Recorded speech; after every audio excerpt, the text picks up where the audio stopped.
আপনারা দেখছেন বিশ্ববঙ্গ চ্যানেল, মানুষের সাথে মানুষের কাছে। সঙ্গে থাকুন, দেখতে থাকুন বিশ্ববঙ্গ চ্যানেল। সাবস্ক্রাইব করতে অবশ্যই ভুলবেন না।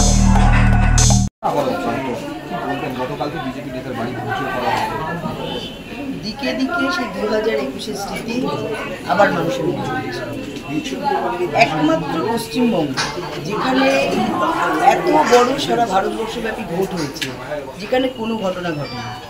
ভোটের আগে, ভোটের দিন, ভোটের পরে কিংবা কাউন্টিংয়ের পরে একের পর এক রক্তপাত, একের পর এক ভাঙচুর, খুন, একের পর এক ঘটনা ঘটে চলেছে। আমরা আজকে আমি সারাদিন ধরে নৈহাটি, জগদ্দল, ব্যারাকপুর, একের পর এক বিভিন্ন জায়গা থেকে এই পোস্ট পোল ভায়োলেন্সের ঘটনা আমার কানে এসছে এবং আমি একের পর এক দৌড়ে গেছি। এবং যেভাবে নৃশংসভাবে এরা অত্যাচার করেছে, ভাঙচুর করেছে, ঘরে ঢুকে তছনছ করে দিয়েছে। আপনি এখানে বাবুদার বাড়ি, বাবুনাথ তার বাড়ি দেখছেন। আমরা জগদ্দলে গেছিলাম, সেখানকার মণ্ডল প্রেসিডেন্ট, জিএস, তাদের বাড়ি আমরা দেখলাম।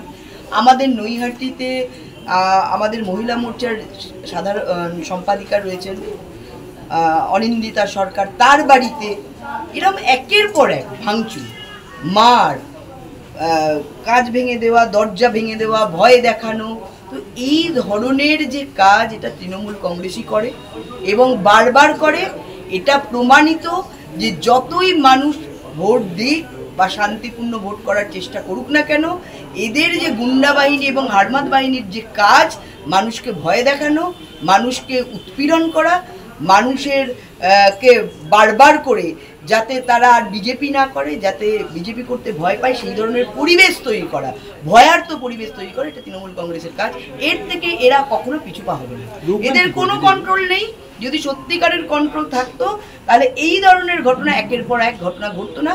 কারণ এখানে শাসনে আছে তৃণমূল কংগ্রেস। আজকে মানুষ ভোট দিয়েছে, তারা বলছে তো স্বভাবতই তারা ভালো ফল করেছেন, তাহলে এই ধরনের ঘটনা ঘটার কথা নয়। কিন্তু তারা তাতেও সুখ তাদের নেই, তাদের উৎসাহ নেই। মানুষ কি রায় দিয়েছে, তারা 42-42টাই চায়।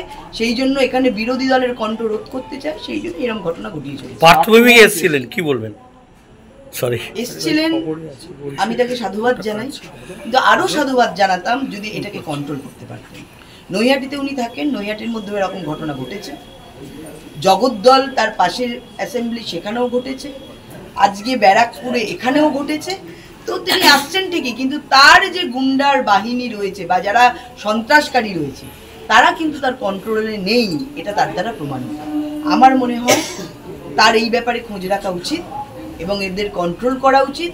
এবং মানুষ যখন ভোট দিয়েছেন তখন এখানে শান্তি বজায় রাখার দায়িত্ব তার নেওয়া উচিত। Thank you.